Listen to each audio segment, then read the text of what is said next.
Olá, pessoal! Eu espero que esteja tudo bem com vocês. Estamos começando mais um episódio do Bem-Estar. Fiquem ligadinhos aí com a gente até o final, porque tem muito conteúdo interessante aqui para vocês, tá? Já vou repetir, já sigam o nosso canal, já sigam o nosso Instagram, já comente, curta, compartilha, porque, gente, hoje eu estou com um convidado aqui que, olha só, eu não sei nem por onde começar aqui os assuntos com ele, porque é como se fosse um arquivo, um HD, sabe, gente? Eu tô até um pouco constrangida. Já comecei a questionar um pouco a minha inteligência, mas ele falou que tem vários tipos de inteligência, sabe?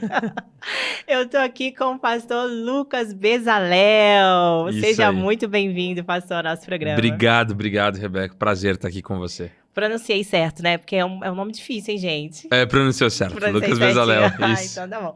Seja muito bem-vindo ao nosso Obrigado. programa. É um prazer, é uma honra ter você aqui. Ele é recém-chegado em Belo Horizonte. Você é Isso. natural de Goiânia? Não. Eu sou paulista curitibano. Meu Eu Deus, é uma nasci, mistura. é, eu nasci em São Paulo e com 4 anos eu fui para Curitiba. Foi pra Curitiba. Então, a minha cultura, meu sotaque até é mais sulista, né? Eu vivi minha vida toda em Curitiba até os meus 16, 17 anos. Mas eu nasci em São Paulo, então sou natural de Taboão da Serra, São Paulo. Mas eu me desenvolvi minha infância toda em Curitiba, no Paraná. Uau, que legal. Uhum. E me conta uma coisa, eu estava vendo no seu Instagram, você é a terceira geração de pastores da sua família. Sim, É isso? isso Conte um mesmo. pouquinho dessa trajetória aí pra gente. Legal. Até onde eu sei, né? Até onde é datado historicamente, o meu avô, curiosamente, por parte materna, ele foi alguém que caminhou com Davi Miranda, Manuel de Mello, que foram grandes Uau. evangelistas. Manuel de Mello, que foi o fundador do Brasil para Cristo, e Davi Miranda, que foi o fundador da Igreja Deus de Amor. Ele caminhava, quando eu falo caminhava, talvez as pessoas pensem assim, né? Tá, mas eu não conheço ele. Conheço essas outras duas figuras, né? Mas ele eu não conheço. É interessante porque logo quando ele começou a viajar, evangelizar e em grandes cruzadas curando pessoas, ele teve um pecado moral. Então, a grandeza, ou o poder, ou a unção, ou o próprio brilhantismo das pessoas sobre quem ele era e os dons que ele tinha, fez com que, infelizmente, ele tivesse uma queda. E essa queda o impediu de continuar sendo uma referência e também o afastou desses homens de Deus que Entendi. conheciam ele, caminhavam com ele, né? Entendi. Mas havia uma herança ali, querendo ou não, Uhum. havia uma herança, né? Que foi passado pela minha mãe. E minha mãe conheceu meu pai numa época onde ela estava distante dos caminhos do Senhor. Ela conheceu meu pai numa rua em São Paulo que era apelidada Rua dos Loucos. Opa. E aí o meu pai era um roqueiro, alguém drogado, viciado em Gente. drogas. E nesse ambiente ela estava tentando encontrar uma fonte de alegria que não fosse tudo aquilo que ela tinha conhecimento até então. E o meu pai, ele tinha aquela fé comum, graça Uhum. comum do brasileiro, tinha uma foto de Jesus Cristo católico na carteira, né? Rezava A às Bíblia vezes, aberta. coisa nesse sentido. Mas não era alguém que professava uma fé cristã, nem mesmo católica, né? Era alguém que vivia uma vida avessa, né? Tanto que eles tinham várias experiências, assim, de... Meu pai injetou drogas nas veias várias vezes, né? Nossa. Teve overdose, enfim. Então, uma vida do mundo, enfim. E aí, minha mãe volta pra Cristo, tô resumindo a história. Uhum. Ela volta pra Jesus numa casa, num culto, e ela termina o relacionamento com meu pai. E meu pai, com saudade dela, depois de alguns meses, procura na Bíblia, numa Bíblia católica que tinha na casa dele, e tava escrito: "Por que deixaste minha serva no jardim sozinha?" Nossa. Nem na Bíblia católica tem esse versículo, mas ele Meu lê. Deus. E aí tá: "Por que deixaste minha serva no jardim sozinha?" E aí, na hora, ele recebeu a revelação: o jardim é a igreja, a serva é a Miriam, que eu deixei no jardim sozinha. Eu não posso deixar ela sozinha, Deus falou comigo. E aí, ele foi pra igreja. Só que ele era muito loucão, e era tipo 2 da manhã. Quem que vai pra igreja 2 da manhã e vai ter culto 2 da manhã? Ele foi, tava tendo vigília. Gente. E aí ele chegou no culto, que era uma igreja do Brasil para Cristo, inclusive. E aí ele entregou a vida pra Jesus. E a experiência de salvação dele foi uma experiência de rendição. Ele de fato se rendeu a Jesus. E ele não passou por causa de recuperação. Uau. Porque, de fato, ele realmente teve um encontro com Cristo e ele foi transformado Foi ali. transformado. A gente sabe que existem pessoas que têm uma transformação progressiva, Sim. mas a transformação dele foi muito imediata mesmo. E a partir dali, ele começou a viver com Cristo. Ele, minha mãe e tal. E se tornaram missionários. Depois de 2, 3 anos, eu não sei exatamente quanto tempo foi, mas acho que foi uns 3, 4 anos, eles orando, e meu pai começava a testemunhar do testemunho dele nas igrejas pregando, ex-drogado, aquela história toda, né? Foi bem naquela época que o Brasil tinha muito isso, né? O ex-viciado, o ex-bruxo, o ex-drogado, o ex-aqui. Isso tudo. E nessa ênfase, Deus começou a usar meu pai, pregando o testemunho dele, né? Até hoje ainda, inclusive, Deus usa pessoas a partir da sua história, né? Inclusive, quero deixar uma mensagem já, aproveitando Claro. esse parênteses aqui. Para quem quiser viver um testemunho em Cristo, precisa ter coragem para viver o testemunho. Uau. Se você quer escrever uma grande história, você precisa ter coragem de viver essa grande história, essa dor, o sofrimento. Muita gente se alegra sobre o processo da dor que depois virou em bonança, o processo de escassez que depois virou abundância e prosperidade, o processo de inverno que depois virou primavera. Mas poucas pessoas estão dispostas a viver o processo de inverno.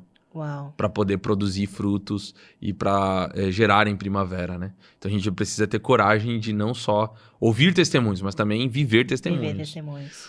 Uau. E eles tiveram essa coragem, e aí meu pai teve um sonho que foi muito nítido para ele, um ônibus escrito Perus. A palavra Perus é Peru, na verdade. E ele achou que era Perus a cidade de São Paulo. Tem uma cidade chamada Perus. E aí não era Perus, era de fato o país Peru. Né? Deus estava chamando eles para serem missionários. Eles foram para uma agência missionária e foram capacitados, treinados lá e foram enviados para os Andes peruanos, numa província chamada Huancayo, que é uma cidade no Peru, que fica acima de Lima, fica bem nos Andes mesmo, peruanos.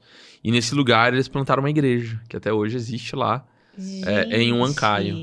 E aí meu pai evangelizou também nas regiões mais longínquas do povoado Quechua, que é o povoado andino, né? O povo que fala o dialeto quechua e tudo mais.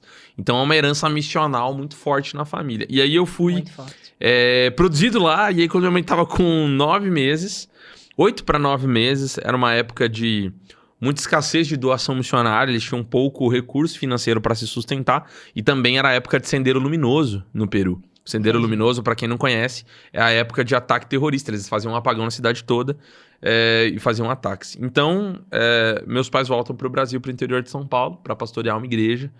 E eu nasci, então, em São Paulo. Em São Paulo. Com base nessa história toda. Mas aí, desde a infância, vem essa chama missionária, né? Essa chama missionária. E uma coisa, um gancho aí nessa história que você estava falando, achei interessante que você falou assim, e a transformação dele foi imediata. Existem pessoas que precisam viver um processo. E olhando hoje, assim, o cenário cristão, eu vejo que há uma guerra muito grande, assim, entre as igrejas, entre os pastores, entre os membros, os crentes em si, sobre o comportamento que a pessoa tem que ter quando aceita Jesus e etc e tal. A gente sabe que o evangelho, ele transforma, mas eu achei muito legal essa sua visão, né? Porque realmente existem pessoas que mudam de imediato tudo. Sim. E existem pessoas que precisam desse processo, né? Porque às vezes vem julgamentos de próprios crentes, né? Tipo, mas não mudou? Sim. A gente fica vendo agora, por exemplo, que tá todo mundo comentando de uma mudança muito linda, inclusive, que é daquele MC, acho que JP, né? Que houve uma transformação, uma renúncia e Ele tal. falou no show. No show, foi uma coisa maravilhosa e, assim, realmente de se orgulhar. Mas existem pessoas que às vezes não vai ser dessa maneira, né? Como que você enxerga isso? Existe uma terminologia que a gente pode até chamar de um conceito na teologia sobre salvação, que é nós estamos salvos, nós estamos sendo salvos e nós seremos salvos. Então, nós somos salvos hoje, nós estamos num processo de transformação e santificação, e quando Jesus nos redimir completamente, nos dá um corpo glorificado, então seremos salvos 100% dessa natureza pecaminosa. Quando a gente olha, acho que o prisma inicial dessa realidade, a gente precisa olhar para o Novo Testamento e olhar para que tipo de comportamento Jesus tinha com as pessoas que ele caminhava. Por exemplo, segundo os historiadores e segundo os estudos que nós temos, a Bíblia não fala a idade que os discípulos tinham, por exemplo. O único caso que nós temos ali que nos dá a entender que ele tem mais de 20 anos, provavelmente, é o caso de Pedro. Porque Pedro era o único dos discípulos que a Bíblia deixa claro e menciona claramente que ele tinha uma noiva. Que ele tinha uma sogra. Lembra? A Bíblia fala sobre a sogra de Pedro, Sim. né? Então a Bíblia deixa claro que Pedro já vive um conciliar familiar, ele já Sim. tem mais responsabilidades e tal. Talvez até por isso ele fique irritado com os outros discípulos. Mas a Bíblia não deixa claro qual a idade dos outros. Agora, a gente precisa considerar alguns pontos. O fato deles abrirem mão muito rápido dos negócios. Ninguém que tem muitas raízes de muitos compromissos, de muitas codependências, ou filhos, por exemplo, abandona tudo e segue Jesus. Jesus olha para eles e fala, vem e me segue, e eles abandonam. Então esse é um primeiro ponto. Outro ponto é que, historicamente, os rabinos começavam a treinar aprendizes, que eram discípulos, com 12 anos. 12, 13 anos. Então, para você que está assistindo, né, provavelmente os discípulos eram adolescentes. Gente, eu nunca parei pra pensar nisso. Provavelmente todos os discípulos de Jesus eram adolescentes para jovens. Eles tinham todos abaixo de 30 anos. Isso quase que comprovadamente todos os teólogos concordam. Agora, a maioria vai relatar que de fato eles tinham provavelmente 17, 18, outros 20, mas essa faixa etária. Eram adolescentes que estavam crescendo com Jesus, com inúmeras responsabilidades com Jesus, né? Nesse processo a gente percebe que Jesus primeiro chama eles, vem e me segue. Depois o processo de Jesus é, vem e veja o que eu estou fazendo, copiando o meu pai. Depois desse processo é, façam o que eu estou fazendo. E depois, façam sozinho e eu acompanho vocês. Esse é o processo do crescimento. E nesse processo, Jesus é muito misericordioso com os discípulos. Quantas vezes eles erram? Né? Em dado momento, eles olham para Jesus, e isso faz todo sentido com uma mente adolescente, né? Eles olham e falam, Jesus, quem vai sentar na sua direita e na sua esquerda? Qual é o nosso trono, né? Vamos brigar aqui, né? Ou outros textos que a gente não para pensar, mas o apóstolo João correndo para contar aos discípulos que tiveram experiência de ver Jesus, tá ele e Pedro. E aí, ele é o escritor do Evangelho de João, né? O João escrevendo. Aí ele se chama de filho amado, eu, João, o filho amado. E outra coisa que ele escreve, nesse episódio de corrida, né? Ele fala, Pedro sai correndo, porém, João foi mais rápido. É bem adolescente isso, né? Então, tipo assim, eu corri mais rápido que Pedro, sabe? Assim, então, a gente não para pensar nessas questões que tem a ver com idade, com faixa etária mesmo. Porque às vezes a gente olha para a Bíblia num contexto puramente sério, né? Nossa, todos esses textos foram sérios. Por isso que The Chosen tem feito tanto sucesso. Sim. Porque é uma série que traz um pouco essa humanidade dos personagens, essa realidade deles, essa leveza. Então, eu creio que nessa questão que você trouxe, a gente precisa olhar para o prisma de Jesus. Jesus estava sempre sentado à mesa com pecadores. Ele vai para a casa de Mateus e se senta com os pecadores, os publicanos, os cobradores de imposto, as prostitutas, e ele senta na mesa com essas pessoas. E come com elas todos os dias. E muitas das pessoas que sentaram com Jesus e comeram com ele durante 2, 3, 4 dias, não foram transformadas naquele dia, mas foram transformadas depois de um tempo. Então, essa cultura que nós estamos vivendo hoje, ela pode ser muito nociva. A gente teve o caso, por exemplo, da VTube e do Eliezer, que se batizaram. E olha que louco, o Eliezer primeiro recebeu uma crítica gigantesca de que ele não ia ser pai, ele era um cara do influencer de BBB, de programa, ele não ia assumir a paternidade, e inclusive eu vi pastores falando, né, esse é o tipo de homem dessa sociedade, usando o exemplo dele para criar conteúdo e narrativa e tal. E o meu olhar foi misericordioso, antes dele ser cristão, antes deles terem essa experiência. E eu olhei e eu falei, inclusive, pra Karen, pra minha esposa, falei, olha que lindo, o Eliezer de fato é pai. De fato, ele abraçou essa paternidade, de fato tá morando com a VTube. E eu comecei a orar por eles. Tanto que eu me emocionei quando vi eles se batizando, porque eu fui uma das pessoas que orou pela transformação deles. para que eles fossem transformados, para que eles conhecessem Jesus, para que eles tivessem essa experiência com Deus. Então eu fiquei muito emocionado quando vi eles se batizando, né? E de fato pareceu genuíno. E qual o Nossa. problema? Na hora dos comentários, é fogo de palha, não vai durar, amanhã ou depois, isso aí é só porque é igreja VIP, é por causa daquilo outro. E aí isso pode prejudicar o Muito. processo de conversão dessas pessoas. E você falou uma coisa muito interessante, porque às vezes nós somos frutos de orações que nós não vimos e nós não escutamos, e a gente precisa fazer esse tipo de oração por pessoas que não estão vendo e não estão ouvindo, né? Que de alguma maneira vão colher isso, né? Sim. E eu acho que é uma questão muito delicada que tem acontecido muito hoje e que tem prejudicado. Eu vi que eles batizaram e a enxurrada de comentários, assim, sei lá, a cada 100, 98 era criticando. E talvez 2 ali seria realmente falando que bom, né, e tal, sejam bem-vindos. E a grande maioria de pessoas cristãos, de crente e tudo mais, que estavam ali questionando e talvez nunca pararam para orar por eles, né?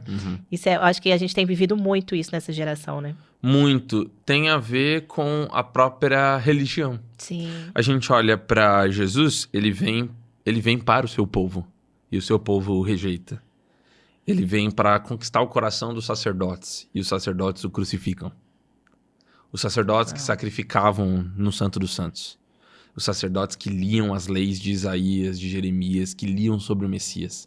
Esses mesmos crucificaram o Messias. Crucificaram o Messias. E qual que seria o limiar para não chegar a ser uma pessoa religiosa, mas também não usar a justificativa de não ser religiosa para viver um evangelho nas coxas, vamos dizer assim? Porque, às vezes, a gente também vê um outro lado, né? Um outro lado, assim... não, eu não sou religiosa. Mas também faz tudo ao contrário que está escrito na Bíblia. E, né, não tem nenhum tipo de temor, de zelo, né? E coloca assim, porque eu não sou religiosa. Tem esse caminho também, né? Tem. Como que você enxerga? A Bíblia diz que o temor a Deus é o princípio da sabedoria. Uau. Então, temer a Deus, que não é ter medo de Deus, é de fato obedecê-lo e honrá-lo, e honrar suas escrituras, honrar sua palavra, tem a ver com esse início da sabedoria. Então, portanto, Bill Gates não é sábio, porque não teme a Deus. Uau. Elon Musk não é sábio porque não teme a Deus. O princípio da sabedoria é temer a Deus. Eles podem ser inteligentes, mas sabedoria é outra coisa. Sabedoria é temer a Deus. Uau. Então a gente pode ter uma irmãzinha do coque, de joelho dobrado, que ela tem muito mais sabedoria do que um grande bilionário que não teme a Deus. Uau. Então, temer a Deus é esse início. Eu acredito que esse é um primeiro ponto. Outro ponto é o fruto. Então a Bíblia diz conhecer a árvore pelos frutos. Sim. E a Bíblia também diz em Gálatas 5 sobre o fruto do Espírito e as obras da carne. Então quais são as obras da carne? Ira, lascívia, e contendas, discórdias. Essas são várias obras da carne. Citei algumas, mas tem várias outras. E nós temos o fruto do Espírito, que são 9 gomos. A gente tem mansidão, longanimidade, benignidade, fidelidade, amor, domínio próprio, paz e alegria. Esses são os 9 frutos, ou melhor, os 9 gomos do fruto do Espírito. A gente costuma dizer em plural, mas a ideia é que ele é o fruto do Espírito. O fruto. Então, a pessoa é mansa, ela é longânima, ela é fiel, ela é amável, ela tem paz, ela é pacificadora, ela tem domínio próprio, autogoverno. Uau. Então eu preciso ter autogoverno. Se eu vivo pecando, se eu vivo fazendo várias coisas, eu não tenho autogoverno, logo eu não tenho fruto, logo eu não estou andando no Espírito. Então se eu digo que conheço a Deus, por exemplo, e eu não amo o meu inimigo, então eu não conheço a Deus. João disse isso. Forte. Se eu digo que conheço a Deus e não perdoo o meu irmão, então eu não conheço a Deus. Uau. Então o princípio balizador está em João. Quem ama, ou melhor, quem conhece a Deus, ama o seu próximo como a si mesmo e ama até mesmo o seu inimigo. Uau. Então, isso faz o quê? Nós amarmos o outro lado. Sim. Em anos de polarização política, por exemplo, nós deveríamos amar até mesmo o outro lado, que não é o lado que nós concordamos. Nós devemos amar as pessoas. Então, para mim, o princípio é esse amor. Agora, esse amor não é um amor de aceitação. Vamos pegar, por exemplo, uma mãe. Uma mãe ama o filho. A mãe que ama o filho vai prender o filho num lago de jacarés? Não. Por que ela não aceita prender o filho no lago de jacarés? Porque isso é nocivo para ele, vai matar ele. Por que uma mãe não pode colocar o filho 24 horas na frente de uma televisão, assistindo um programa, amarrado numa cadeira? Por que ela não faz isso? Porque isso é nocivo para ele, vai viciar ele em dopamina. Então, as nossas mães, os nossos pais, quem nos criou, não aceitava todas as coisas para nós. Uau. Nos davam vários limites. Esses limites eram amor para nós. Amor. Então, amor não é ausência de limite. Amor é viver dentro de limites. É o cajado que puxa a ovelha para perto, que tira ela do buraco, que mostra atenção. Então, quando a gente olha para Deus no princípio paterno, não é um Deus de ausência de limites. É um Deus que já viu vários outros caminhos. Sim. Igual a série do Loki, que tem uma infinidade de linhas temporais, ele já enxergou todas as nossas possíveis decisões. Sim. E ele sabe onde a gente vai quebrar a cara em várias delas. E é por isso que ele estabelece, olha, não vai nesse caminho não, vai dar ruim, vai dar errado. Você vai quebrar a cara, não vai funcionar. Né? É esse cuidado. Então, eu acredito que as pessoas que vivem no limite, ou além do limite, é porque elas não entenderam que viver dentro dos limites também é cuidado, também é amor, também é proteção. Porque provavelmente alguém feriu elas e retirou o limite delas quando elas eram crianças. Uau. Elas disseram para parar e alguém não parou. Alguém abusou, alguém feriu. É um exemplo do que a gente tem visto com a sociedade no geral, né? A falta de paternidade, né? De um acompanhamento de limites ali dos pais, né? Da mãe, do pai. É que tem gerado essas consequências, né? E você acha que isso também pode ser características para a gente observar uma igreja saudável? Como que a gente enxerga uma igreja saudável? Eu acho que sim. Acho que esses podem ser caminhos que a gente pode iniciar esse tipo de conversa. Agora, nos dias que nós vivemos, na cultura do estrelato, na cultura dos grandes ícones, nós precisamos de mais iconoclastas. A palavra iconoclasta é aqueles que são avessos a imagens, né? A ícones. Nós precisamos de cada vez mais líderes e cristãos iconoclastas, que estão avessos à cultura do estrelismo, à cultura de foco de holofotes em poucas pessoas. E nós precisamos de uma liderança mais plural. Então eu acredito que uma igreja saudável é uma igreja de liderança plural, onde há um presbitério, onde há um conselho de ética que pode julgar, comentar, colocar o dedo na ferida desse que está em ênfase, para cuidar dele, para que seja o espinho na carne dele, para que ele não fique sozinho, para que ele não lidere sozinho. O grande problema do Brasil, e de maneira muito nociva e tóxica, foi esses líderes que eles são grandes imperadores, de impérios onde ele sozinho manda. E as outras pessoas obedecem. Esse é um grande problema. Então, acredito que o princípio de uma igreja deve ser uma liderança mais plural, onde há um conselho de ética interno, onde esse conselho de ética pode discutir, deliberar atitudes e dividir isso entre o grupo, um presbitério que vai aconselhar e desenvolver essas pessoas. Acho que esse é um ponto. O outro ponto é que nós precisamos de discipulado, cuidado e ajudar as pessoas a entender quem Jesus é. Sim. Então, por exemplo, 90% das igrejas hoje, você pega o cristão normal que vai em culto, ele não sabe te explicar a diferença de Jesus e Maomé, de Jesus e Buda, de Jesus e o Espiritismo. Ele não sabe a infância de Jesus, as implicações do sacrifício de Cristo.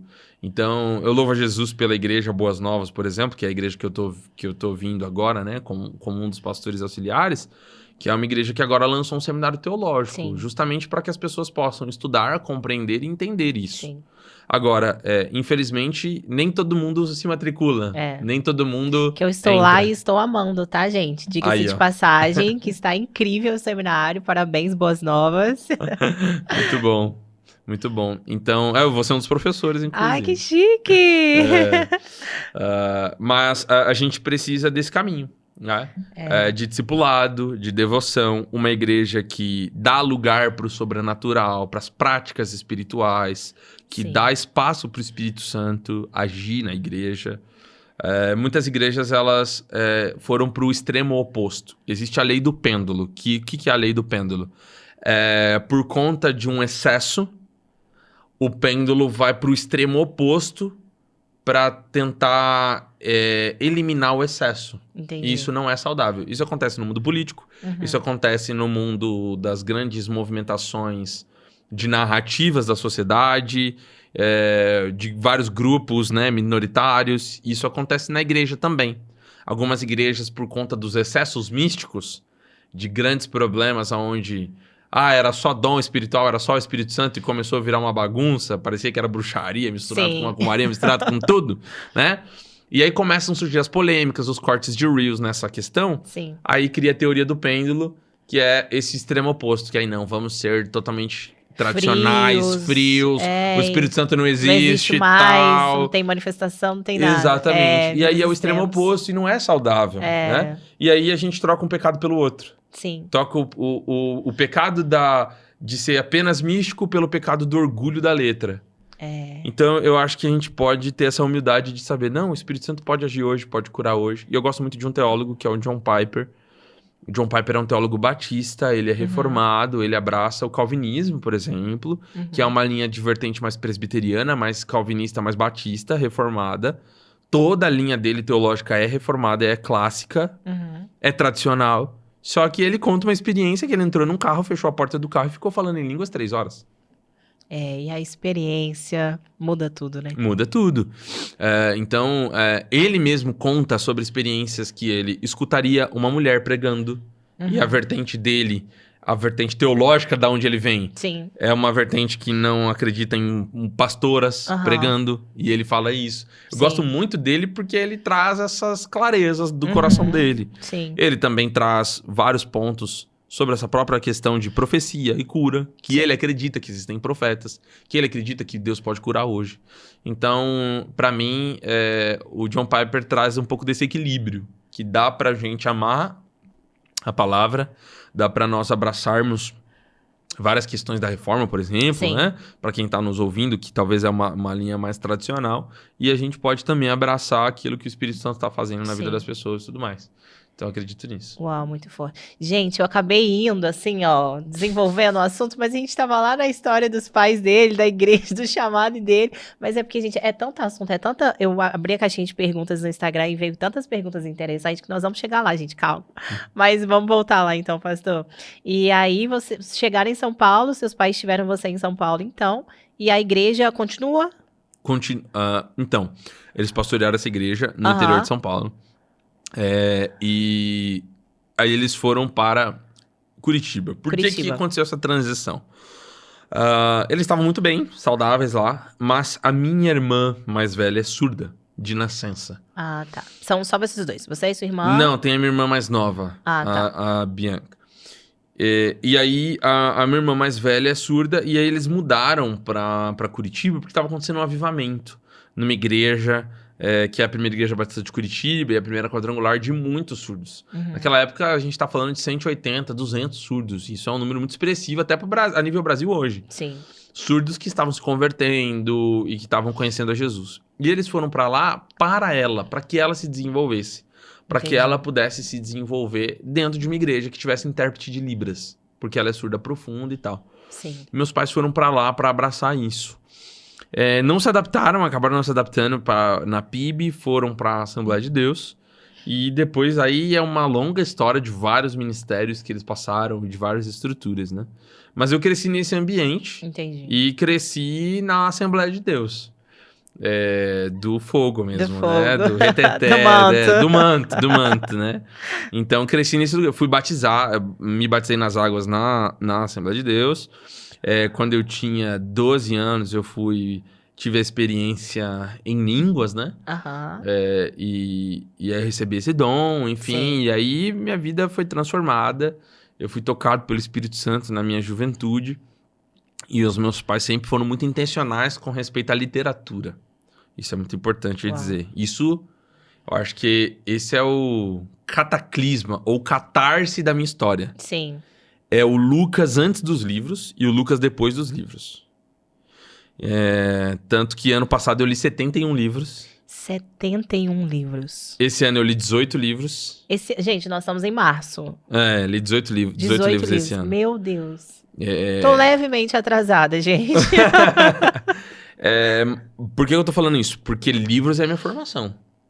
Eu prefiro, Rebeca, por exemplo, investir 3 mil reais em livros, 3 mil em livros, todo esse valor em livros, do que 3 mil reais numa imersão, por exemplo. Os livros me transformam profundamente mais, né? Uau. É uma forma que eu adquiro de aprendizado, embora eu goste muito de imersão, de evento, de conferência, de treinamento também. Sempre estou aberto a várias coisas. Mas, na minha juventude, eles davam um livro para eu ler. E existe uma coletânea chamada Clássicos Betânia, que são livretos de bolso, de página branca, de capa branca com ilustrações. Que são livros missionais, que tem, por exemplo, Totem da Paz. Tem um outro livro do Don Richardson, que tem O Apóstolo dos Pés Sangrentos. Tem uns livros que é tipo Foge, Nick Cruz Foge. São vários livros da editora Betânia que são livros assim de bolso. Quem já leu vai saber. São livros de missionários, mártires, homens que entregaram sua vida pela causa do evangelho. São livros que você vai lendo, são sanguinários. Homens que morreram em tribos indígenas. Homens que largaram tudo para servir Jesus. E esses livros mudaram a minha adolescência. Imagina. Porque foi tudo que eu li. Sim. Histórias de homens e mulheres que largaram tudo para servir Jesus. Pra seguir Jesus. Que foram os livros que meus pais leram na base missionária, que mudou a vida deles. Entendi. Então eu comecei a ler isso. E aí, nos meus primeiros salários de estágio, de jovem aprendiz, com 14, com 13 anos, eu pegava todo o meu salário e gastava em livro. Uau. Aí eu gastava... Ou em McDonald's, né, gente? Porque tudo tem equilíbrio na vida. Equilíbrio. Né? McDonald's e livro. E aí eu pegava e comprava livro no sebo, comprava tal. E eu não sabia muito bem os autores, então eu comprava livros completamente, assim, hereges, sabe? Livros que não eram saudáveis. E aí meu pai falava, não... Até um ponto que ele se enfadou daquela situação e falou, lê minha biblioteca. Eu tenho muitos livros aqui.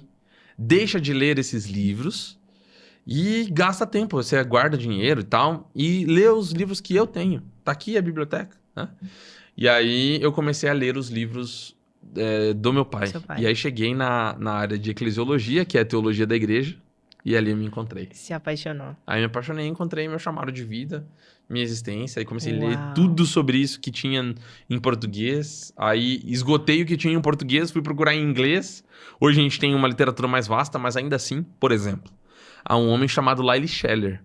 Ele é o primeiro consultor de igrejas do mundo considerado. Do século XX, ele foi o primeiro a usar esse termo dentro da igreja. A terminologia consultor de igrejas no século XX, Lyle Scheller. Ou Lyle Scaler, que é o nome dele. Não tem nenhum livro dele em português. Olha. Ele tem mais de 80 livros desde o século XX sobre igreja, sobre funcionamento de ministérios, de liderança, e nenhum livro dele está em português. Então a nossa literatura está anos-luz distante da literatura americana, né? Mas os livros me formaram, me trouxeram aqui, é o que me trouxe no podcast, Uau. é o que me trouxe para Belo Horizonte, é o que é o meu resultado financeiro hoje, é a partir dos livros. Sim. A minha vida foi Tudo transformada. que você construiu, né? Tudo que eu construí foi com base no que eu li. Com base nas leituras. A sua filha tá com quantos anos? 2 e 10. 2 e 10. Você já era pastor quando você conheceu a Karen, sua esposa? Não, eu era um missionário. Missionário. Um missionário, eu já liderava vários ministérios, né? Eu já era consultor de igrejas. Ah, Isso é interessante. Eu já era consultor de igrejas e alguns pastores me chamavam de pastor. Mas eu não tinha uma unção, uma consagração. Sim. A Bíblia deixa claro que nós devemos depender dessa unção, né? sim. De imposição de mãos e do reconhecimento público da igreja. Então eu tinha já o reconhecimento, mas eu não tinha a consagração de Sim. fato. Uhum. Essa consagração se consolidou em Goiânia. Em Goiânia. Pelo meu pastor Jonatas Rezende. Um abraço, pastor Jonatas. Foi meu amigo. Meu Uau. amigo, na verdade, né? É. E que foi a pessoa que chancelou tudo que eu já estava construindo e vivendo como pastor mesmo. E aí, de fato, aconteceu essa consagração. Você já fez quanto tempo de casado? São 6 anos. 6 anos. Uma das perguntinhas que tinham lá era fala pra ele contar um pouco do testemunho da esposa dele e tal.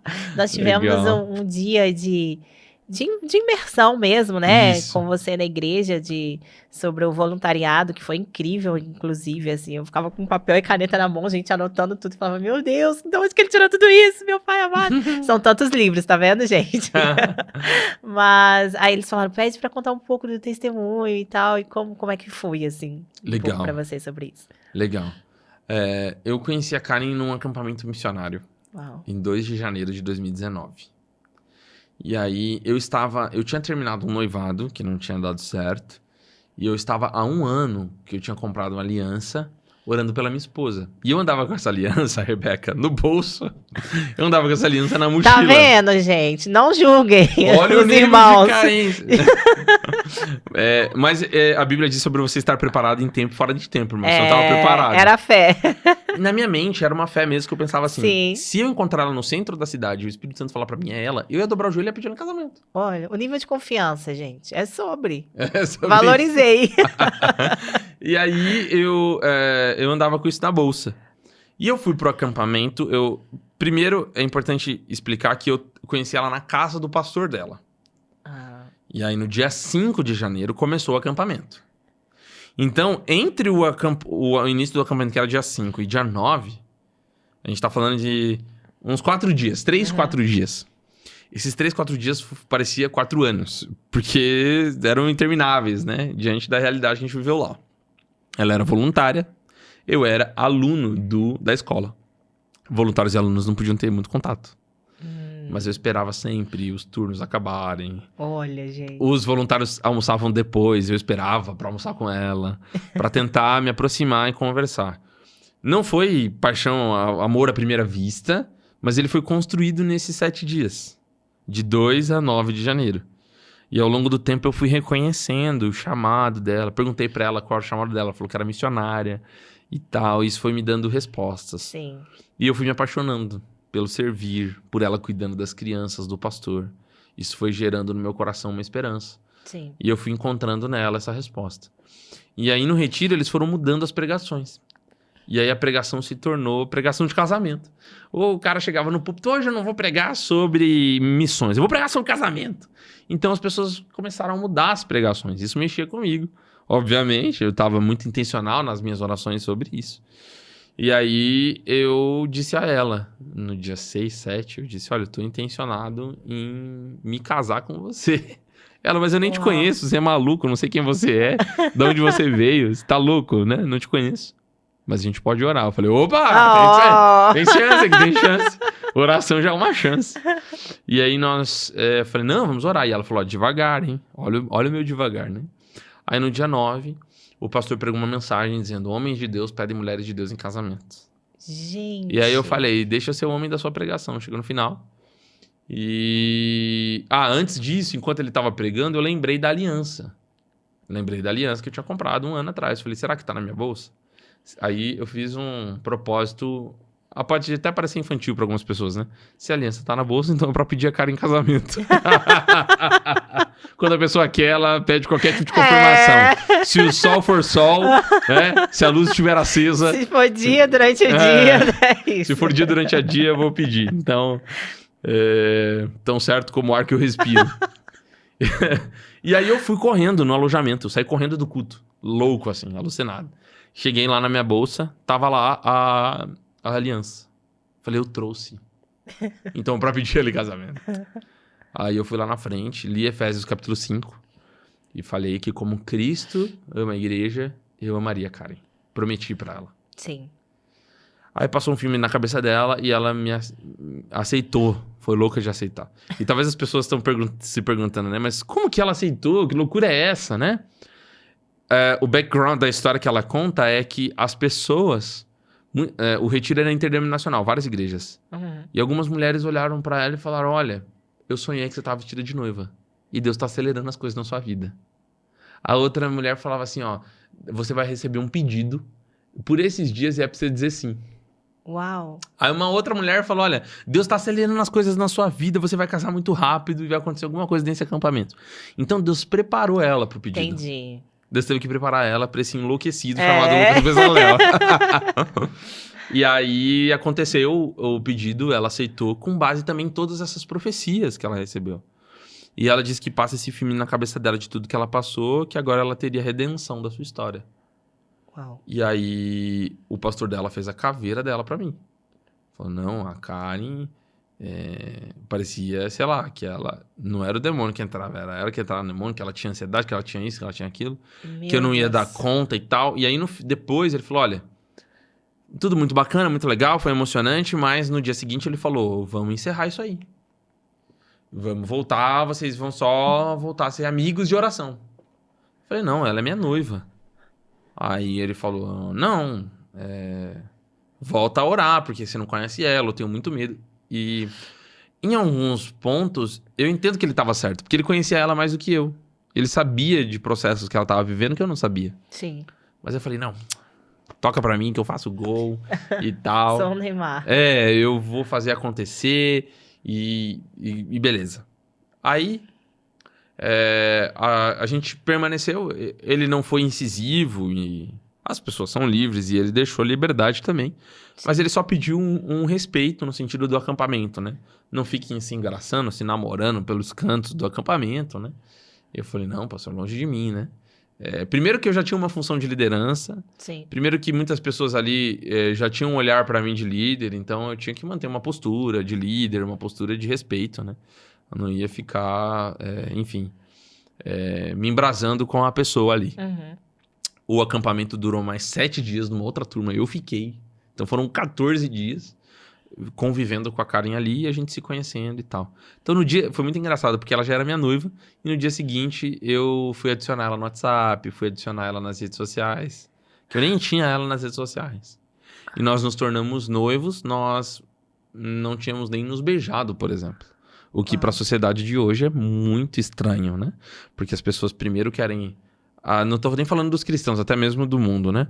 Elas querem experimentar, elas querem beijar na boca, elas querem ter relação sexual primeiro, para testar, para ver se é bom, para daí assumir o compromisso com alguém. Compromisso. É porque elas não entenderam que relacionamento não é sobre algo que eu recebo.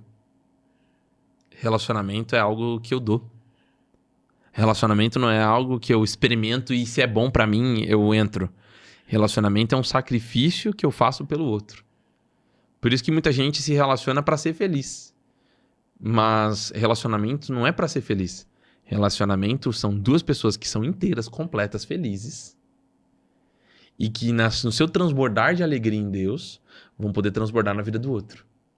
Então o casamento não é o que o outro faz por mim, é o que eu faço pelo outro. Sim. Eu já tinha esse entendimento antes. Então, o fruto do que eu vou contar a partir de agora tem a ver com isso. Entendi. Com esse entendimento já, de sacrifício. Tanto que eu, na minha adolescência, falava pros meus amigos, se um dia eu me casar e a minha esposa tiver um acidente e o rosto dela ficar desfigurado, eu vou amar ela até o fim, com o rosto desfigurado. Eu falava isso pra eles. Porque a beleza vã é a formosura, né? E ela é passageira, vai passar. A beleza do rosto, a beleza física vai passar. Mas vai permanecer. Por isso que eu amo quando eu me emociono e choro muito quando eu vejo um casalzinho de idosos. Uhum. Ou aqueles vídeos de casalzinho que um tá morrendo, o outro tá deixando. Sim. O outro. Eu sou apaixonado por essas histórias de romance. Inclusive eu tenho um livro sobre isso. Uau. Eu não consegui trazer ele, porque minhas caixas de livro estão todas desmontadas, estão montadas ainda. Mas chama Até que o Céu nos Complete. Uau. Ou Ao Invés de Até que a Morte nos Separe. E eu falo sobre relacionamento. Inclusive, você pode procurar no Google, você encontra o livro para comprar. Na Amazon também. Eu demorei 7 anos escrevendo ele. Uau. Da minha época de adolescência até quando eu me casei. Uau. Foram 7 anos escrevendo o livro. Repete o nome? Até que o Céu nos Complete, o nome do livro. Até que o Céu nos Complete. E, bom, resumindo a história, nós passamos a lua de mel, foi tranquilo. Foi tudo bem. E aí a minha esposa começou a ter ansiedade generalizada, depressão severa, não conseguia levantar da cama. E essa depressão começou a aumentar, ela começou a ficar muito doente. E aí ela recebeu o diagnóstico de bipolaridade.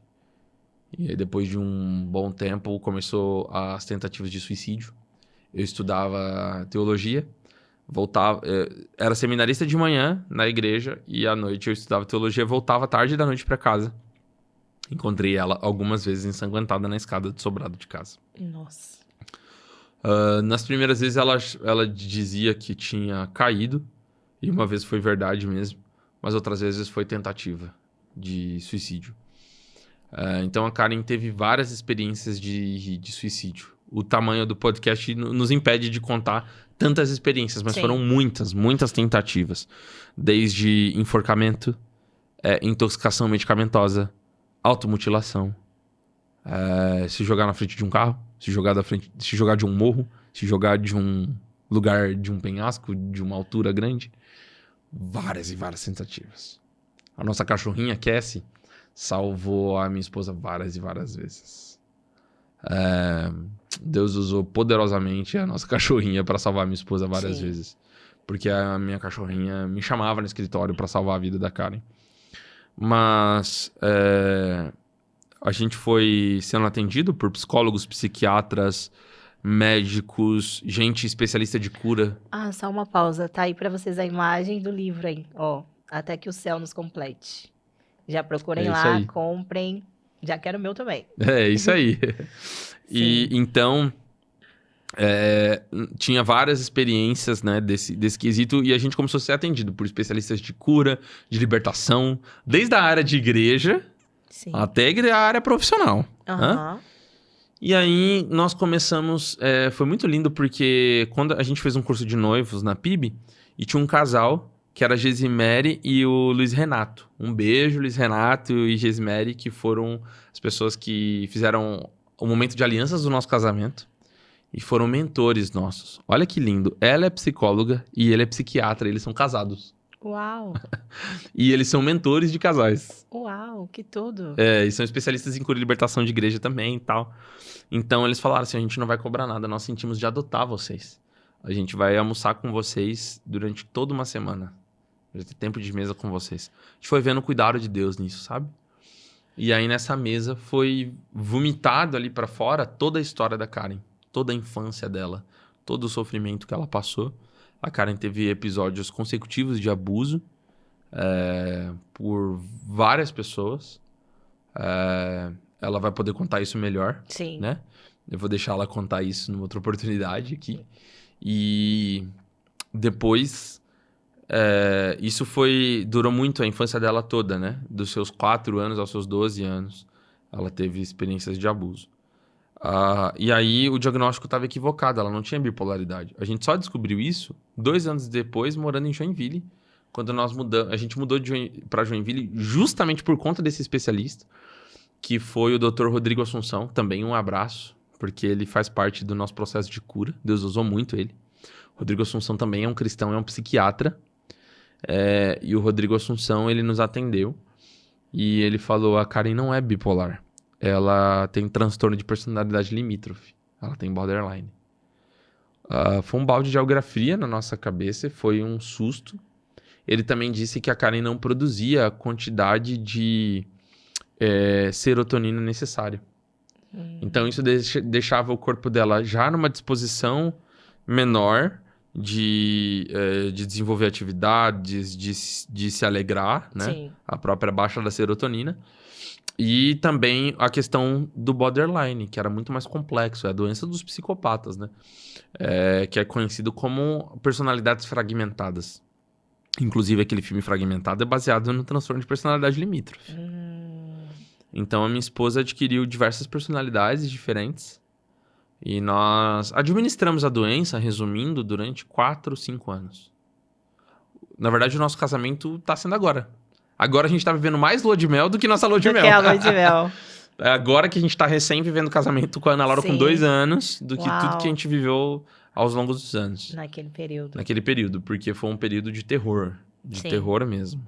Eu tinha que juntar todos os objetos cortantes, todas as facas, gilete, qualquer objeto, colocava dentro de um baú, trancava o baú, trancava todas as janelas de casa, todas as coisas, colocava dentro de um travesseiro, amarrava o travesseiro e prendia o travesseiro em mim. E amarrava o travesseiro em mim. E eu deitava pra tentar dormir depois de dar medicamento pra ela dormir. Nossa. Fiquei meses cuidando da casa e dela muito doente. Sim. A Karen chegou a tomar 21 medicamentos por dia. Não. 4 tarja pretas. E quando ela tinha estados de lucidez, ela olhava pra mim dizendo, me salva. Eu não sei onde eu tô aqui dentro. Não. E era muito louco as palavras que ela usava, porque era de fato como se ela estivesse em um labirinto. E esse labirinto encontrou a porta dos olhos, ela abriu, me viu e falou, eu tô aqui perdida. E de repente algo dentro dela sugou ela pra dentro, fechou a porta e ela sumiu lá dentro de novo. Sumia de novo. E era uma loucura, porque a minha oração e a minha angústia diária era, eu preciso encontrar ela de novo nesse labirinto. E a gente precisa fazer alguma coisa pra que esse labirinto desapareça, resolva. Nós fomos adotados. Por fim, a Karen decidiu pelo divórcio, porque ela não aguentava mais me ver doente. Ou melhor, me ver adoecendo junto com ela. Me ver sacrificando tudo por ela. Então, ela não queria divorciar. Tudo que ela queria era me ver em paz e alegria, né? Sim. Então ela falou, olha, você tá se desgastando muito, eu vou me virar. Sozinha. Nós fomos adotados pelo Josué Gonçalves. Um beijo também. Na verdade, eu tô citando porque a história cristã é uma história sobre amigos. A Bíblia conta a história de 4 amigos que levaram um paralítico por cima do telhado. Nós não vamos vencer sozinhos. Sim. Existem muitas pessoas que se isolam da igreja, se isolam da comunidade, se isolam de pessoas. E esse é um parênteses que eu quero trazer para alguém que está assistindo o podcast. Você precisa construir sua vida com amigos. Sim. Você precisa orar para que Deus gere amizades, pessoas que vão te ajudar na jornada. E às vezes a gente, por conta do orgulho, por conta de não querer abrir a nossa fraqueza, as nossas entranhas mais internas, Sim. os nossos pecados mais secretos, a gente impede de pessoas acessarem a gente. Uhum. Mas só alcança a cura quem se deixa ser acessado. Só alcança a cura quem permite abrir essa cachola da alma e os traumas do passado serem colocados sobre a mesa. E isso é inseguro. Isso é desconfortável. Isso causa, por vezes, um ambiente onde você tem que permitir com que as pessoas te toquem, te acessem. Sim. Mas às vezes as pessoas foram tão feridas, Rebeca, que elas não conseguem ser mais acessadas. Elas foram tão feridas que elas não conseguem mais abrir essa caixa para os outros. E não conseguem mais, às vezes, nem se abrir para relacionamentos. É verdade. Porque outras feriram elas, machucaram elas, então elas não conseguem se abrir. Então, o chamado de Cristo para você que está assistindo esse podcast é se abrir. O Espírito Santo está falando para você se abrir seu coração. Porque Deus quer falar com você. E Ele vai falar com você através das pessoas. Eu gosto muito de uma frase do C.S. Lewis que ele diz: amar é ser vulnerável.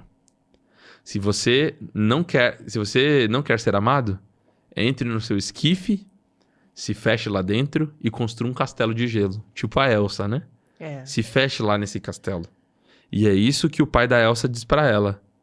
Ela se machuca lá com o poder de gelo e o pai dela lá de Arendelle diz o seguinte: encobrir, não sentir, não deixar ninguém saber. Dá a luva pra ela. Encobre seus sentimentos. Não deixa ninguém saber que você tá assim. E se afasta de todo mundo. Então essa é a estratégia do diabo. Sim. Do inimigo das nossas almas. Impedir a gente de viver. Então, se a gente quiser amar, a gente precisa ser vulnerável. Ser vulnerável. Então, nós somos muito vulneráveis. Por vezes, a gente não queria abrir nossa história, mas a gente abriu. José Gonçalves nos adotou e nos mandou pro SOS Casamento, que é um acampamento de casais. É muito louco lá, porque tem casais que dormem juntos na suíte que não estão tão ruim assim. E tem os outros casais que dormem separados. E é mais louco ainda porque tem casais que estão divorciados há 13 anos que vão pro acampamento. No. É muito louco. Eu presenciei a olho nu pessoas que foram pro SOS Casamento do pastor Josué Gonçalves, que estavam 13 anos divorciadas e reconciliaram lá. Uau. Homem que traiu a esposa quando ela tava dando à luz no parto e abandonou a esposa desse jeito. E tava lá se arrependendo, chorando e reconciliando com a esposa e renovando a aliança. Loucura, assim. Uau. Uma unção, uma graça na vida do pastor Josué Gonçalves e em toda a programação do retiro. Resumindo, ele pregou sobre uma mensagem de perdão, onde ele carregava um lixo nas costas. E ele foi tirando todos os lixos das costas. E a Karen chorou do começo ao fim. Ela olhou pra mim no final e disse: eu entendi o perdão da cruz.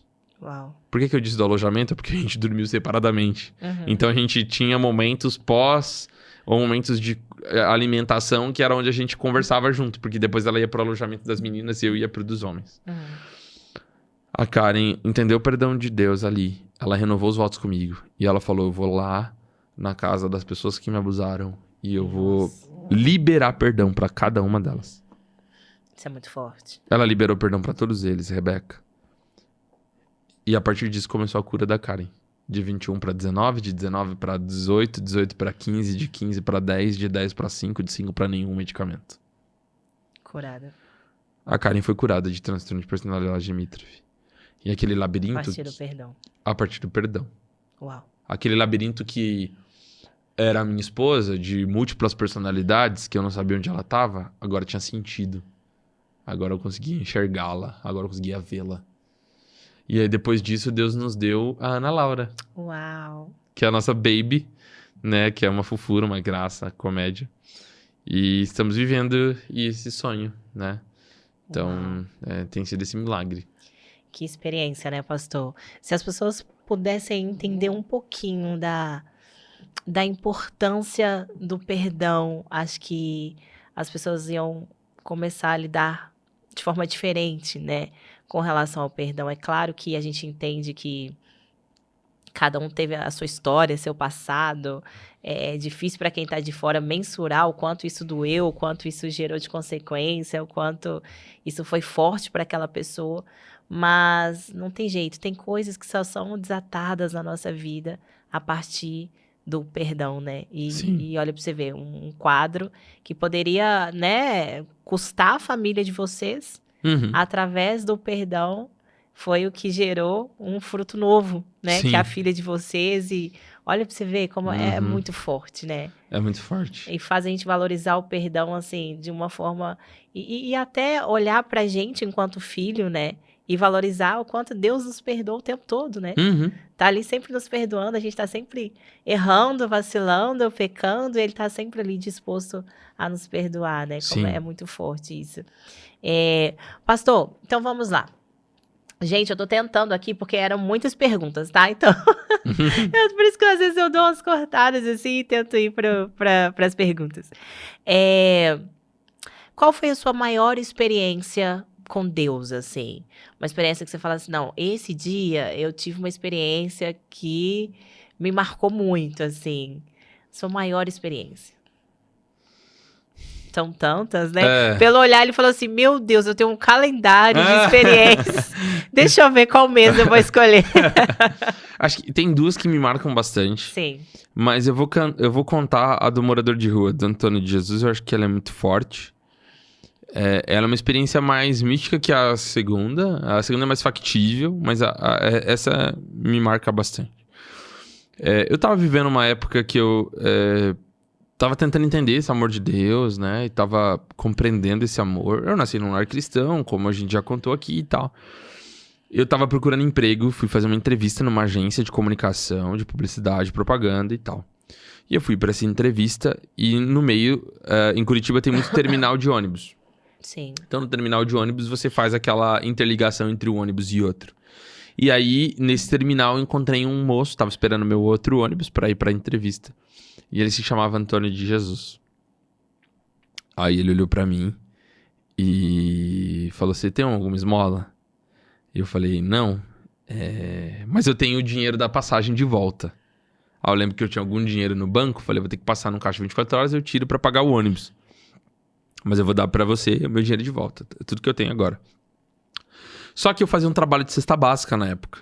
Então eu falei, eu preciso saber seu nome, quem você é, pra te indicar pra uma igreja. Sempre fiz isso. Se eu tivesse tempo, se eu tenho tempo, eu faço isso. Até mesmo em outras cidades. E aí ele falou, meu nome é Antônio de Jesus. Só que ele olhou pra mim, com os olhos azuis, e ele disse, o meu nome está na mídia, mas ninguém lembra de mim. Eu fiquei, faz sentido isso. Ele, meu nome tá na mídia, mas ninguém lembra de mim. Eu falei, tá, mas... Então, ou você é famoso, ou você era famoso.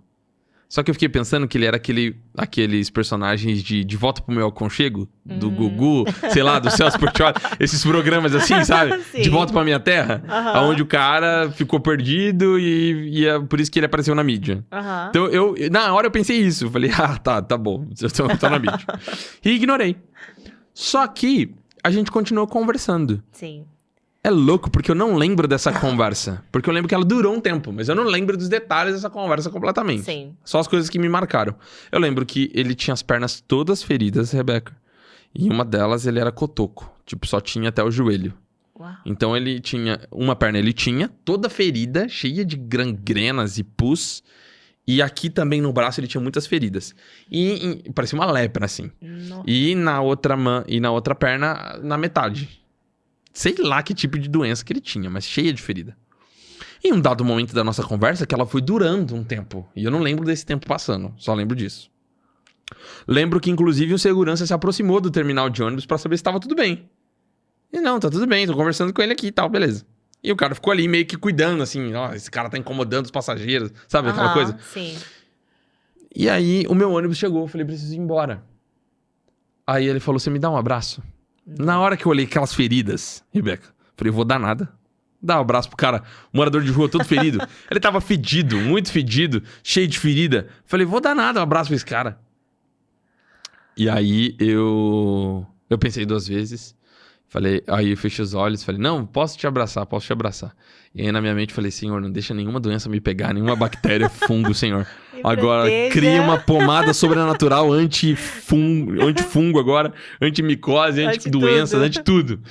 Cria, sei lá, uma proteção. E aí abracei ele orando por isso, assim. Só que, Rebeca, quando eu abracei ele, eu senti uma presença do Espírito Santo, como se estivesse, sei lá, abraçando Enoque. Como se estivesse abraçando o próprio Jesus. Eu senti uma presença do Espírito Santo tão grande que eu comecei a chorar. Uau. Eu comecei a chorar muito. E comecei a falar em línguas. Nossa. Chorar e falar em línguas no terminal. E chorar. E eu chorando ali, abraçado com ele. Aí o meu ônibus chegou. Eu terminei aquele abraço. E aí ele olhou pra mim com os olhos cheios de lágrima. E ele começou a chorar também. Meu Deus. Aí ele começou a gritar no terminal pra todo mundo. Você é o meu melhor amigo pra sempre! Você é o meu melhor amigo pra sempre! Eu entrei no ônibus e ele apontava pra mim assim, eu indo embora e ele... Você é o meu melhor... sorrindo pra mim. Você é o meu melhor amigo pra sempre! Você é o meu melhor amigo pra sempre! Eu me emociono toda vez que eu lembro dessa cena. Daí ele olhando pra mim e falando... Você é o meu melhor amigo pra sempre. E ele foi falando isso assim pra mim. E aí, beleza. E aí eu entrei no ônibus e fui pra entrevista. A entrevista deu errado. Eles já tinham preenchido a vaga. E daí houve um problema de comunicação na agência que me convidou num dia que essa vaga já tinha sido preenchida. Nossa. Aí eu voltei pra casa assim, pera Deus, por que eu saí de casa? Por que aconteceu tudo isso? E voltei pra casa. E aí eu sonhava com ele. Eu sonhava com ele, tipo assim, como se fossem nuvens, né? E ele vinha sorrindo na minha frente, assim. E ele vinha sorrindo, como se fosse na cadeira de roda, do mesmo jeito, do jeitinho que eu vi ele. E daí eu lembrei que ele falou assim, que o nome dele tava na mídia. Mas ninguém lembrava dele. Daí eu falei até pros meus pais, falei, olha, eu tô muito incomodado com essa experiência que eu tive e tal. Meu pai falou, busca em Deus e tal, mas... vê o que você consegue encontrar, né, sobre ele, ou busca ele lá no terminal e tal. Aí eu pesquisei no Google, Antônio de Jesus. Daí eu achei uma foto do G1, Antônio de Jesus morre aos 42 anos, cabeleireiro do Rio de Janeiro. Mentira. Daí pera. A notícia datava de 2 anos atrás. E Antônio de Jesus, eu reconheci ele pelo rosto, não pela notícia. Pelo rosto que eu vi ele. E ele falou que o nome dele tava na mídia. Aí, eu fiquei assim, sem entender. Porque se ele morreu em 2 anos, quem que eu encontrei? Se ele morreu 2 anos atrás. Daí tá. Daí eu fui no seminário. Ou no seminário não, desculpa. Eu fui no terminal de ônibus. Aí eu fui perguntar pro guarda. Guarda, eu tava aqui 2 dias atrás, assim, fazer uma entrevista. Eu ia pegar um ônibus e você veio aqui e tal. Você tava perto. Eu queria te perguntar se você lembra de um cadeirante assim. Não tinha cadeirante, tinha só você. Meu Deus. Não, tinha um cadeirante aqui. Eu tava chorando. Ele gritou que era meu melhor amigo. Ele falou, não, só tinha você. Eu lembro de você, mas não lembro do cadeirante. Meu Deus. Ele usou essa frase. Eu lembro de você, mas eu não lembro do cadeirante. Daí eu fui embora. Ainda sem entender nada. E daí existe uma explicação lógica. O Antônio Jesus tá perdido das ruas de Curitiba. Você que tá assistindo esse podcast. Ele tá aí perdido nas ruas de Curitiba, você conhece ele. Se você conhece, amém, me apresente, tire foto com ele, me posta, me marca nas redes sociais. Amém, né? Deus usou ele pra falar comigo em um episódio. Tudo bem. Essa é a explicação lógica. Enterraram alguém que era parecido com ele no lugar dele, no Rio de Janeiro. E ele tá perdido em Curitiba. Esse é um ponto. Mas eu nunca achei ele. E nunca... Eu conto essa história há alguns anos já, que isso foi em 2013. E até hoje ninguém encontrou. A segunda explicação é porque quando eu cheguei em casa, eu fui orar. E eu li em Mateus 25. Estive nu e não me vestiste, estive com fome e não me deste de comer. Todas as vezes que fizeste a um dos meus pequeninos, a mim o fizeste. Nossa. E daí eu caí em prantos. E pra mim, é a segunda explicação, que não é lógica pra você que não acredita, mas pra mim faz sentido. Jesus usou o rosto do Antônio de Jesus pra falar que era meu amigo pra sempre. E pra testar minha fé. Hebreus capítulo 13, versículo 1 diz: pratiquem a hospitalidade, porque alguns, sem saber, acolherão anjos. Uau. Então, eu não sei quantas vezes você já teve alguma experiência com Deus, mas pode ser que você ajudou alguém que nunca mais você viu na sua vida. E pode ter sido um anjo que chamou teu nome, que falou contigo. É isso. Às vezes as pessoas têm algumas experiências e elas não param pra orar. Mas quantas vezes as pessoas já escutaram o nome delas, alguém chamando? Lucas! Rebeca! E aí você sai correndo. Você me chamou? Eu já tive várias vezes isso. Nossa. Minha esposa, eu ia correndo, esses dias atrás, eu fui correndo pra minha esposa. Você me chamou? Eu entendi alguém me chamando. Não te chamei. E aí o sacerdote Eli vai falar pra Samuel: diga eis-me aqui, da próxima vez que você escutar alguém te chamando. Uau. Então, às vezes a gente escuta o nosso nome e a gente pensa: é loucura da minha cabeça. Alguém chamando a gente. Ou até mesmo a gente deixa de ajudar e o pobre, o nu, o necessitado. E às vezes é o próprio Jesus querendo encontrar com a gente. É. Então essa foi uma experiência que me marcou profundamente. Meu Deus, gente, eu já tô aqui, ó, tá? Você não chorou, não sei pelo que você chora, não. Porque, meu Deus, é muito forte, né? Assim, Uhum. a forma e aí as formas e as maneiras de Jesus trabalhar é surreal, né? Não tenho o que falar. Que isso, gente. Que experiência. Não, já quero ouvir a próxima. Já pode inventar na próxima. A próxima é que nós tínhamos um carro muito simples, como família. O carro era um Monza hatch, 86, acho. Pai, você me corrija se eu estiver errado, se você assistir isso aqui. Eu não lembro o ano, mas era um Monza vermelho. Eu lembro até hoje o do Monzinha. E ele era um carro guerreiro, assim. Meu pai ligava o motor do carro, ele tinha que esticar a camisa dele, o terno, e ele pegava uma chave de fenda, às vezes ficava tudo sujo de graxa, e ligava no motor o carro. Tamanho era a situação do carro. E a gente tinha um compromisso que era assim: se era pra ir no culto, Deus ia fazer o carro pegar, senão não ia pegar, não. E era muito constrangedor ir pro culto, porque às vezes no final tinha que chamar todo mundo da igreja pra empurrar o carro. E às vezes eu entrava no culto com cheiro de álcool, né? Porque um carro simples você fica cheirando mesmo o álcool do carro. É. Gasolina e tal. E eu tinha muito esse incômodo, assim. Nossa família tava sofrendo com aquele carro. Nós somos um culto. Esses cultos de final de ano que Sim. os pregadores fazem voto e tal. E o pregador naquela noite, que era o pregador Jurandir, eu lembro até hoje o nome dele, ele pregou uma mensagem e ele pediu no final um voto. Que alguém fizesse voto de R$20. Eu tinha R$5. Eram os únicos R$5 que nossa família tinha. E minha mãe deixou R$5 pra ela não dar de oferta pra eu guardar pra ela comprar pão francês no dia seguinte. Não. O que eu fiz? Falei pra minha mãe: Deus tá falando comigo. E ela: não é pra dar essa oferta. E eu: vou dar essa oferta sim. Saí correndo, enfiei no envelope. E ele chorando no banco: meu Deus, os R$5 do pão francês. E eu chorando: Deus, fala comigo e tal. E aí, olha só a loucura da minha cabeça. A primeira coisa que eu orei foi que Deus transformasse R$5 em 20. Olha. Dentro do envelope. Porque eu pensei assim: Deus, se o pregador pediu um voto de R$20, quando ele orar, ele vai orar com menos... Olha a minha infantilidade, tá? Uhum. Minha infantilidade, gente. Porque eu pensei assim: ele vai orar com menos fé, porque ele vai ver que a pessoa só colocou 5. Então a primeira coisa que eu peço é que o Senhor transforme essa nota em 20. E eu fui chorando lá na frente.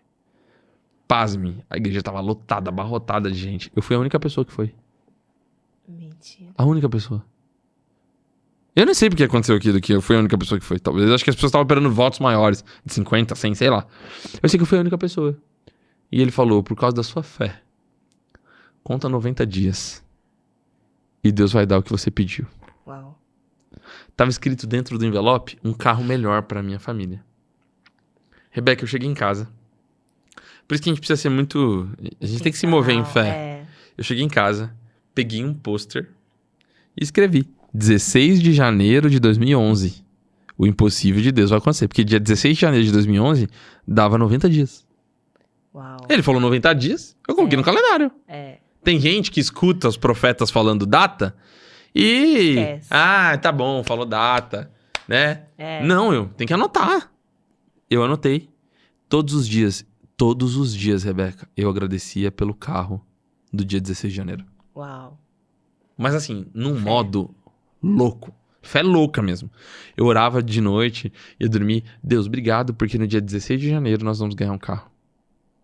Deus, obrigado porque no dia... Eu ainda tenho esse pôster em casa. Uau. Deus, obrigado porque dia 16 de janeiro impossível vai acontecer.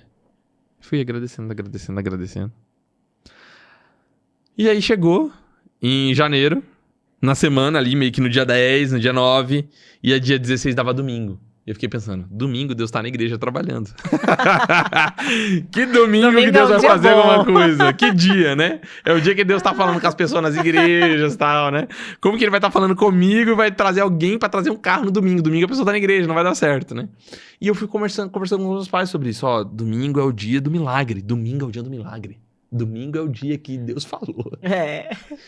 E aí meus pais, mais experientes, sabem que existem profetadas, que a gente fala pela... Às vezes a pessoa erra. Às vezes um profeta não é um herege, mas ele aumentou um pouquinho a profecia e falou um negócio que não era. Sim. Entendeu? Aconteceu tudo, menos a data que ele falou. É. Tá, beleza. Então eles falaram isso, ó, você já ganhou várias coisas de Deus, violão, Deus te deu várias músicas e tal, fique em paz. Eu falei, não foi isso que eu pedi. Não foi isso. Foi um carro melhor. E aí, nós, no dia 15, à noite, lembra que de 90 dias da dia 16 de janeiro de 2011. No dia 15 de janeiro de 2011, os meus pais, eu sou muito bom com data, né? Já percebeu? É. Aí nós recebemos uma ligação de uma família que estava, o irmão Anderson, eles estavam passando por Curitiba e queria ver a gente. Uma noite de hot dog que ia ter na casa do Telson. Que o Telson, um abraço, o Telson. O Telson é meu conselheiro até hoje. Ele é meu conselheiro. Conselheiro da nossa família. É um amigo da infância, assim. Amigo da minha infância, né? Não da dele, da minha infância. E foi na casa do Telson. Aí o que aconteceu? A gente foi lá, quando deu 11 horas da noite, eu fui arrumar o computador dele, que eu mexia com análise de sistemas, de suporte de computador de TI e tal. E eu fui mexer no computador dele. Tô lá mexendo no computador dele e tal, e eu vejo pela janela, meu pai sai pra fora com o Anderson, que era esse amigo em comum da nossa família. Aí o Anderson tá lá fora e ele fala assim pro meu pai. Perto da meia-noite, 11h40, 11h50, do dia 15.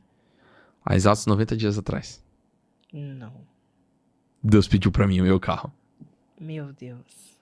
E eu demorei 90 dias pra conseguir renunciar no meu coração esse carro. Uau. Eu comecei a emprestar pras pessoas e Deus disse, não é pra emprestar, é pra dar pra família Santos em Curitiba. Aí ele não conseguia entender essa mensagem. E aí ele demorou 90 dias pra conseguir acreditar e várias vezes Deus falando com ele, é pra dar pra família Santos lá em Curitiba porque eles estão precisando. Olha. Daí, quando deu meia-noite, ele pegou a chave de um Renault Clio Sedan, praticamente zero, na mão do meu pai. Meu Deus. E falou, toma o carro com o IPVA do ano pago, todo pago. Esse carro. Não era assim, vou financiar pra você. Sim. Não, o carro é de vocês, tá aqui a chave. Inclusive a esposa dele tava grávida, eles dirigiram 2 carros pra conseguir levar o carro. Tá aqui o carro pra vocês. Aí meu pai me chamou. Lucas! Aí eu desci. Eu não tinha ouvido a conversa. Aí meu pai jogando a chave. Eu lembrei. Aí eu caí de joelho chorando. E falei, olhando no relógio, 1 minuto dos 90 dias. Falei, Meu pai, Deus. amanhã é 90 dias. Nossa. Deus não atrasou 1 segundo. Um segundo. Ele chegou exatamente. E ele Tempo. cumpriu aquilo no tempo. Uau. Então, pra mim, foi inegável, não só que Deus existe, mas que ele é galardoador daqueles que o buscam. É. Nós não pedíamos por prosperidade. Nós não Uhum. pedíamos por... Tanto que até hoje é o carro do meu pai. Que é o Renault Clio Sedan, que é o carro do meu pai, ainda até hoje. Nós não pedimos por... Eu não escolhi o modelo do carro. Uhum. Existem várias especificidades nesse testemunho, né? Uhum. Eu não pedi uma BMW, não pedi uma Ferrari. Meu coração foi simples. Uhum. Falei, Deus, a gente precisa de um carro melhor. Sim. E eu creio que Deus é E esse você Deus. se moveu em direção àquela palavra, àquela provisão. Agradecendo todos os dias como se já existisse. Agradecendo. Nossa, é isso. Essa é Deus uma é outra lindo. experiência aí brutal. Fortíssimo. Né? Gente, meu Deus do céu. Eu tô só chorando aqui. Tô aqui só. Mas Jesus é incrível, né? É. E pastor, e assim, se a gente fosse resumir, quem é o Lucas Benzalel? É um problemão essa pergunta. Em todo podcast é a mesma pergunta. É difícil, essa pergunta né? se repete, ela é difícil. Ela é difícil porque, primeiro, eu sou um polímata. Só pra contextualizar, é porque assim, gente, eu vi um post que você fez no seu Instagram, que aí eu olhei e falei assim, gente, ele é tanta coisa que eu tô perdida. Ele é isso, ele é isso aqui, ele já fez isso, ele já se envolveu nisso, ele já trabalhou com isso. Que eu falei assim, meu Deus, vamos direcionar a pergunta pra ele que vai ficar mais fácil. Livro, eu não vou nem perguntar, o total, quantos livros já foram lidos? Tem uma noção? Uma média? Olha, eu acho que... eu já li mais de Nossa, 600 muito. livros, provavelmente. Nu. Já. Gente, uau. É. Parabéns. Muito livro, Como é que você obrigado. escolhe, assim? Tem um critério hoje? Hoje eu tô lendo de tudo, né? Uhum. Eu leio menos, eu leio menos romance, ficção, essas coisas Entendi. eu leio menos. Aham. Eu leio muito de desenvolvimento pessoal, de negócio, de empreendedorismo, de eclesiologia, de Sim. teologia. Leio muito de autoajuda, leio muito de psicologia, de comportamento humano. Talvez é a área que eu mais Que leio. você mais lê? Comportamento humano, entender as pessoas, Quem são suas psicologia, referências, psiquiatria. Eu gosto muito de Austin Kleon, assim? Uhum. gosto de Charles Duhigg, gosto de Harry Nouwen, que inclusive foi um monge cristão da monástica medieval. Gosto de C.S. Lewis, Jonathan Edwards, os puritanos, né, no geral, assim, John Owen. Mas que são autores que escreveram mais livros. Agora, eu tô lendo de tudo. Tem Stephanie Stahl, na verdade, que escreveu Acolhendo a Sua Criança Interior, que é um livro fantástico, muito Uau. bom.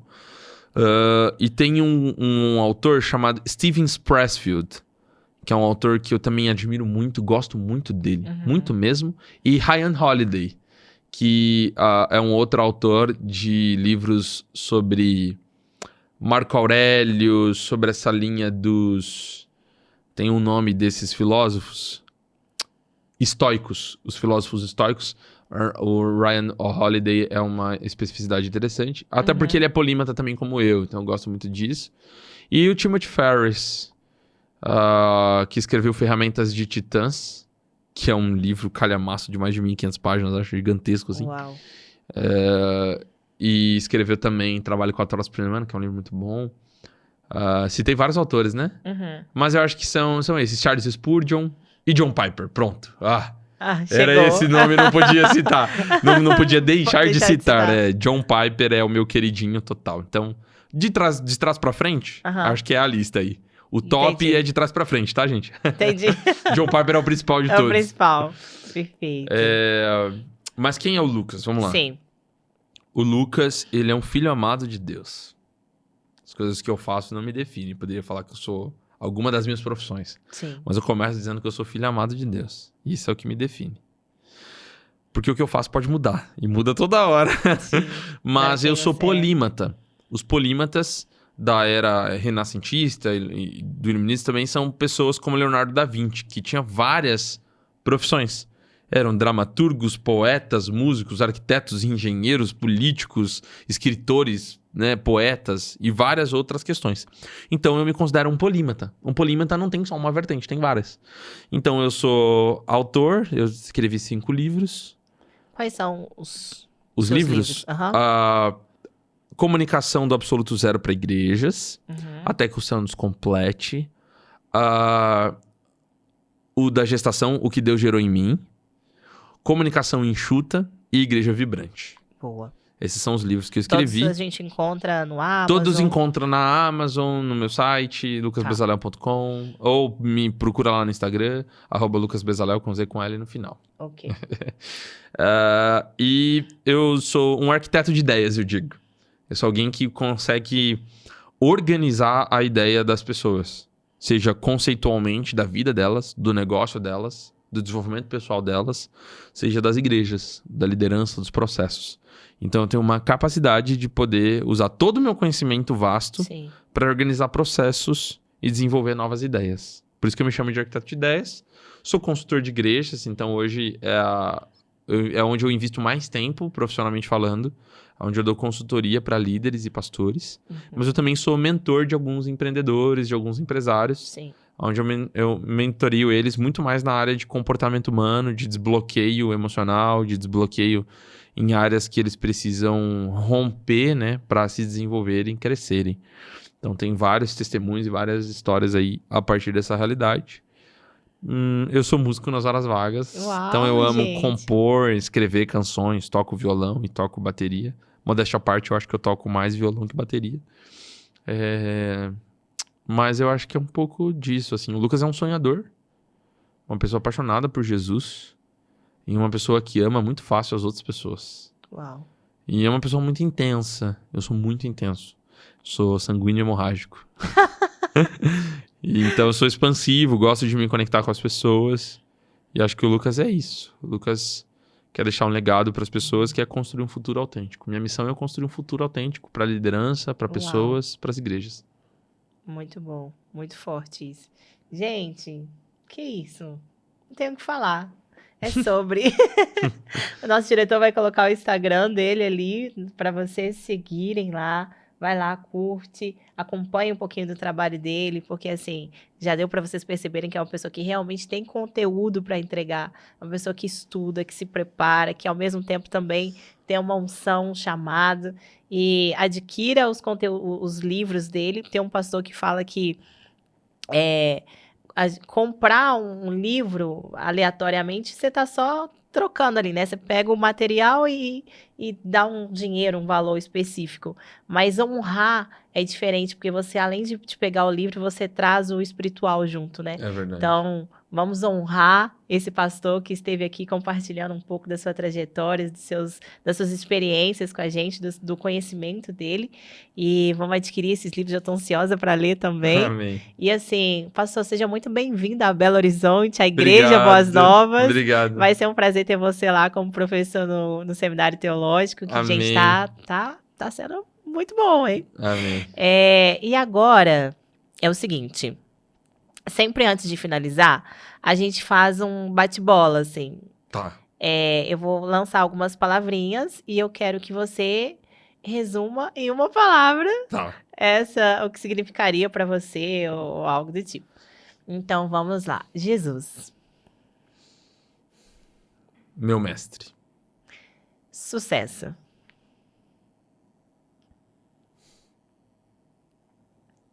Difícil.